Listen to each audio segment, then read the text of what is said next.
Well hey, I'm Norva Ragnor and welcome to another custom video. This custom is going to be a little different to my usual content.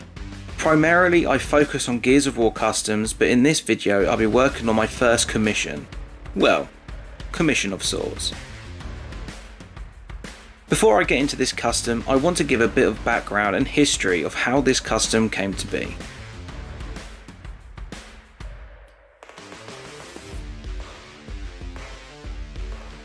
Back in my youth, many moons ago now, I was a huge fan of wrestling and followed the WWE, primarily watching during the Attitude and Ruthless Aggression era. I stopped watching back in 2006, but I continued to get the games as often as I could.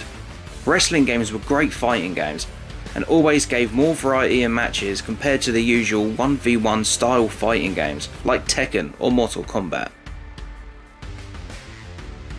The last WWE video game I really played and enjoyed was SmackDown vs Raw 2010. And I have some absolute awesome memories on that game.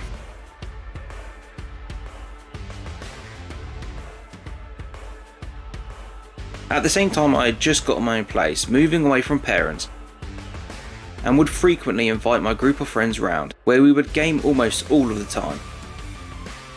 Eventually, we would always end up onto SmackDown vs Raw 2010.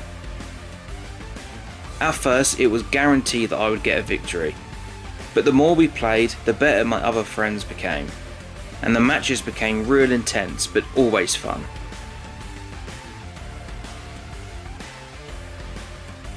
We all created our own characters and ended up using all of the character creation spots within the game, creating some weird and wonderful characters. We would always have a lot of fun playing this game, bearing in mind none of us at this time even watched the sport, and the memories I have of us playing this game will forever stay with me. And if any of those guys are watching now, I hope you're doing well. Life always gets at you, and sometimes you walk different paths, but those memories will stay forever. The amount of time I put into SmackDown vs Raw 2010 was ridiculous for someone who wasn't watching or following the sport at the time. I played 2011 when it came out, but I lost interest and honestly did not like the game. From what I can remember, the game changed up the controls and it just didn't feel right. I stayed on 2010 and that was the only wrestling game I had or played until recently.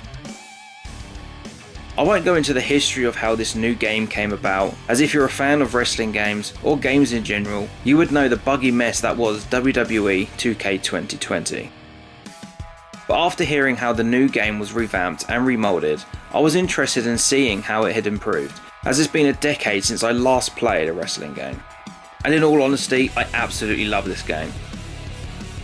I created some new characters, I downloaded some others, and did some editing to them. And while playing this game, my kids started taking an interest. Remembering the fun I had years ago with my friends, I decided to relive those memories with my kids. We created our own characters, and I taught them how to play. And that's when I was asked if I could create one of the kids' characters. I thought this would be a fun challenge to tackle, and decided to gather parts together.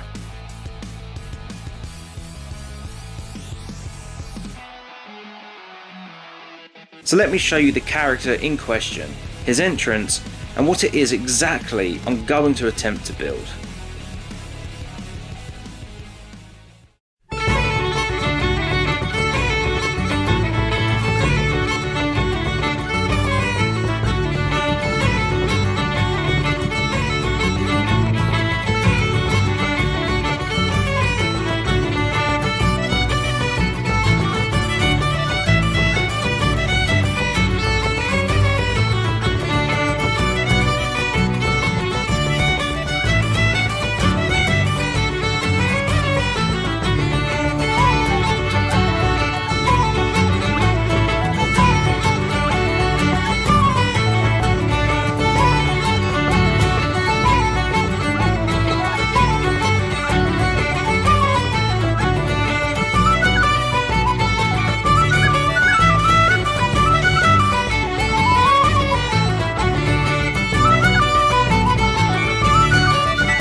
time for the champion entrance.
Of course, the things you can add to these wrestlers in-game is completely different to what is available in the real world, so I will be trying my best to get as close to the game version as possible. The base of the figure is the Heartbreak Kid himself, Shawn Michaels, all except the head.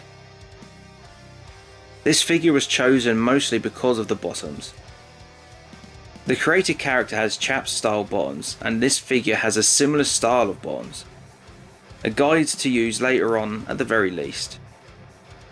The figure has very good articulation too, which is always a plus, especially when wanting to be used for photos.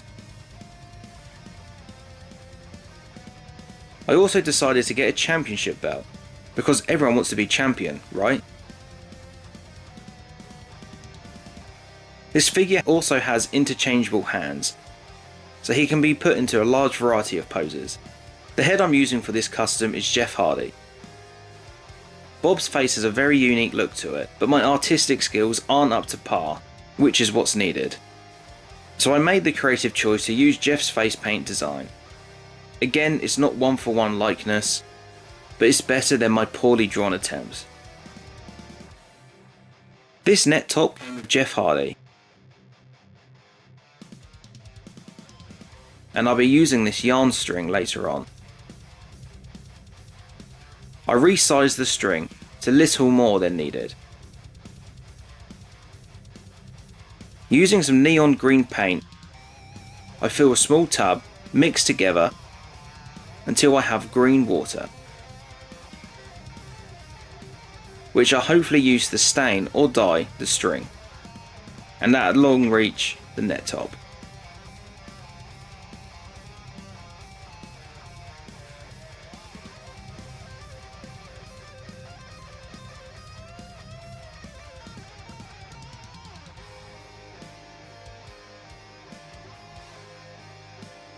I'll seal it up and leave it for a few days. We'll see how it went later on. Another reason for choosing this figure was for this top, as it is the closest thing to Bob's shirt I can find. Once removed, I can now remove the head.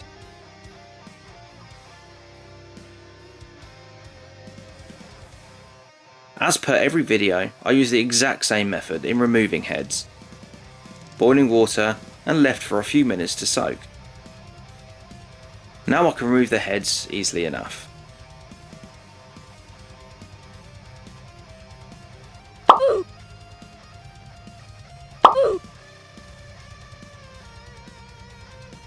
I reheat the neck joint and Jeff's head to attach the two together. Now the body and head are together, and I get a good look at what the figure will be like, without all the other stuff first.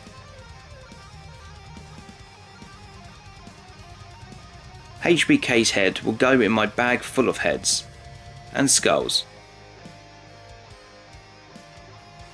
ready to be used if needed on a later project.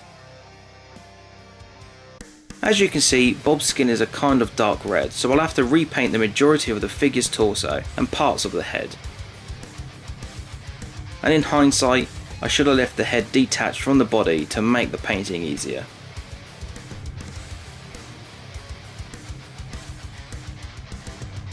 So I match the red as close as I can and cover the entire torso, making sure I get into all the joints and parts that will be seen when those joints are moved.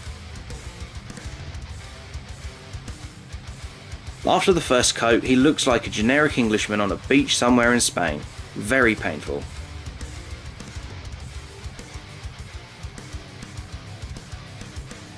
But the paint has covered the torso very well, and I don't think I need to do too many layers.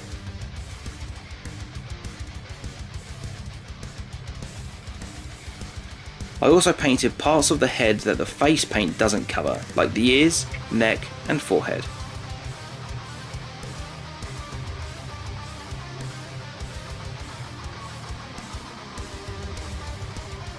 Hopefully you can see, but Bob's eyes are two different colours. The left eye is red with white iris, and the right eye is yellow with a black iris. Eyes are usually quite hard to do, so hopefully I managed to pull this off and cover up Jeff's white eyes. The eyes are done, and I'm actually quite happy with how this turns out. I can't complain really, especially with my art skills. Bob wears this chainmail-like vest. I couldn't actually find anything similar to this until I found HBK's entrance attire. Again, it isn't perfect and is clearly different, but is the closest thing I could get. To try and get the green glow effect, I cover the entire vest in neon green paint. This took many layers due to the dark tone of the vest and the light colour of paint.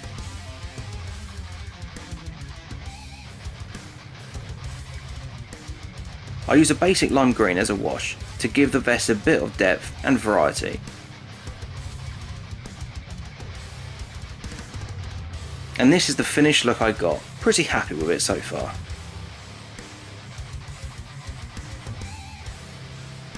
Time to see how the dye took to the string and vest.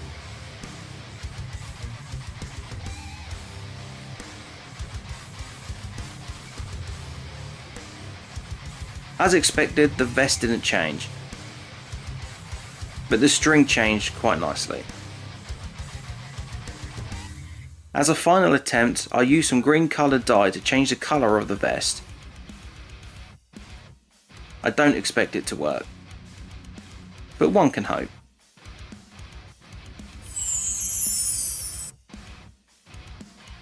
Bob's trousers are covered in a rainbow material, so I have the joys of trying to replicate this. Wish me luck. I won't be covering the entire leg, as Bob has chaps that are in fact crotchless, so I need to do the same. I'll be using these chrome paint pens as a base layer for the bottoms, to give that reflective look that Bob's bottoms have in game.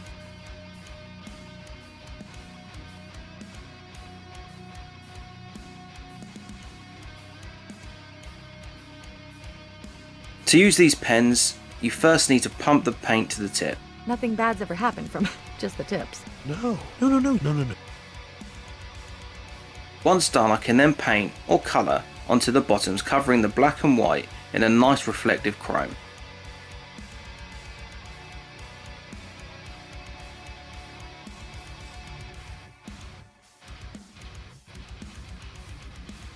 I need to do a few layers of this, but once finished it will look great.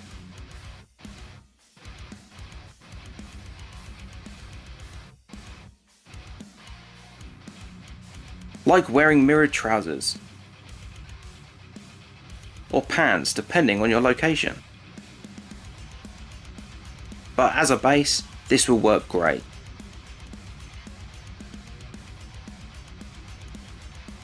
It was at this point that the eldest pointed out that I hadn't included the nose and eye marks that Bob has in game.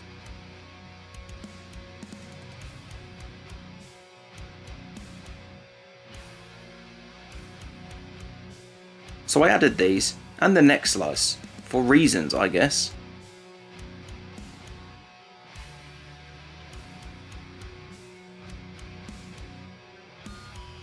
As expected, the vest didn't change colour, which isn't a big deal, as the black will break up the collection of bright colours on this figure. I don't need the sleeves or the red patches, so I'll need to remove those.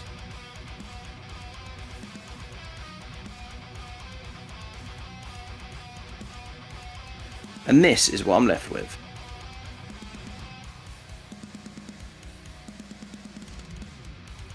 In-game, Bob has some bands around his biceps. These are the same material as the bottoms, but I decided to dye some string green because getting a reflective look on string wasn't really going to work. I measure out a length of string, wrap it around the bicep and down to the arm to get a good enough length. I move the string to my cutting board with my finger in place of where I want to cut, and then cut another 5 times.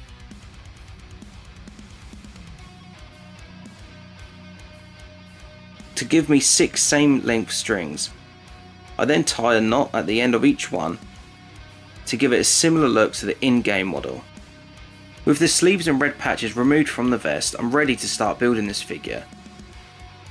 It's time to get Bob dressed by putting on his fishnets.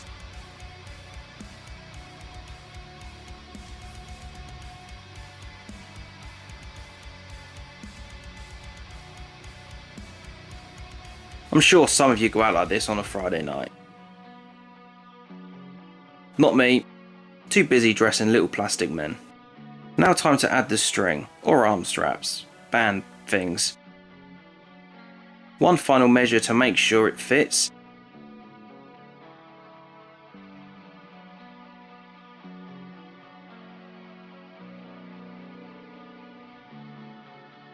Then time to glue it in place.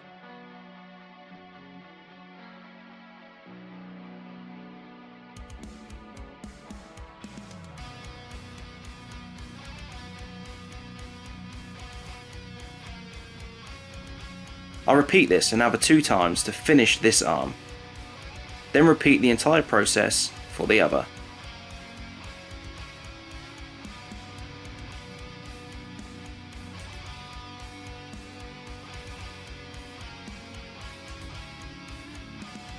To try and finish the rainbow effect off, I use my gemstone blue and red from Cathedral and give the bottoms a wash in red, going over the entire chrome base.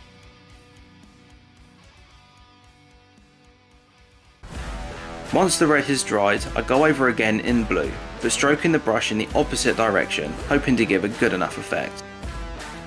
The finished look is clearly nowhere near what is in game, but I honestly have no idea how to replicate that look, so this is as good as I can do, and I think it looks good. I have to create the stylized moustache and chin beard and use the green stuff modelling clay to achieve this. I've used this a few times in the past, mostly on my Bowser video, so my skills using this stuff is very basic. But with patience and plenty of restart, I managed to get a look that I liked, and an end result was something that does look somewhat like an actual moustache and beard. Kind of. And the leftover clay went into a small accessory to give to Bob. Bob's beard and tash is a light blue, so I cover the clay in the lightest blue I have.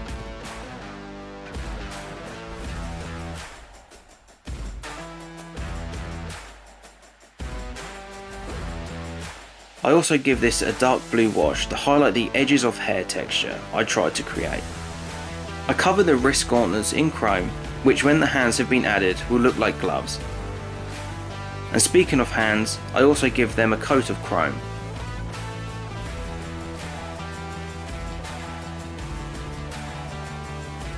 I copied the same technique for the bottoms on the hand and wrist to give the same rainbow effect.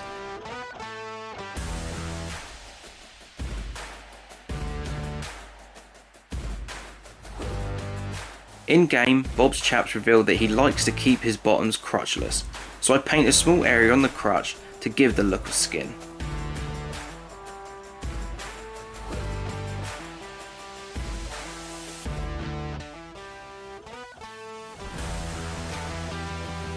I use some Gorilla Super Glue to bond the clay to Bob's face.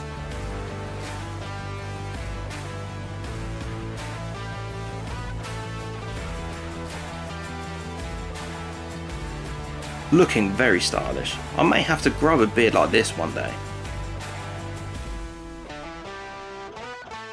Oh yeah, I painted the lollipop accessory, a weapon he can use in matches. With everything complete, I add the vest to Bob to give him his final look. And that is this custom finished.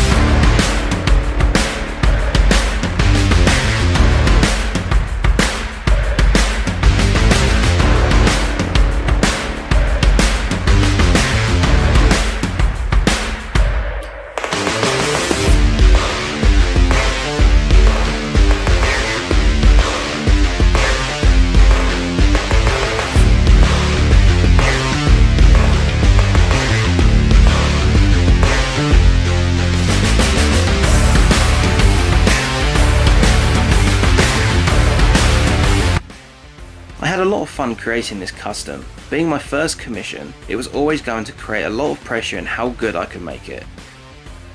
It was always going to be difficult in creating a fully created wrestler, as like I said before, some of the content in-game isn't available for figures. And without a 3D printer, I had to make do with the best I could find. And I feel with those issues in mind, this figure has turned out pretty good. One problem, in game Bob has a paint decal around his chest, which is in fact Finn Balor's demon attire, and I should have used that torso to get this design instead of leaving it blank, but I didn't realise this until 90% of the way through this build. But even with that, I am really happy with how this turned out, and I'm sure the eldest will enjoy it too. I look forward to seeing the fight she poses this guy in, along with her Ninja Turtles. If I get sent any, I'll make sure to share it on my socials, and again, as per all videos, don't forget to follow me on those. And to subscribe, and all of that to stay up to date with all sorts of content I drop. It's kind of random at this stage, but I always try to drop a custom video a month. So once again, thank you for your time, and as always, stay safe.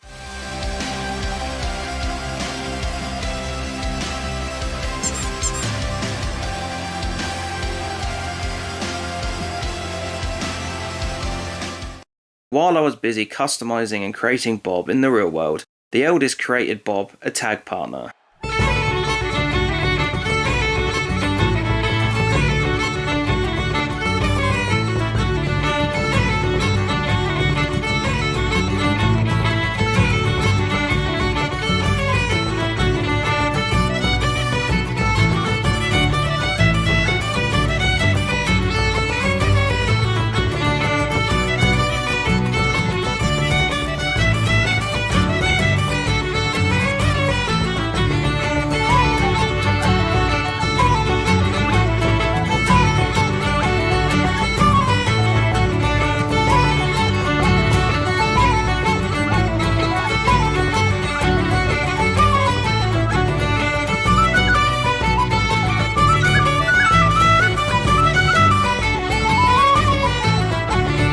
Does that mean I need to create her too?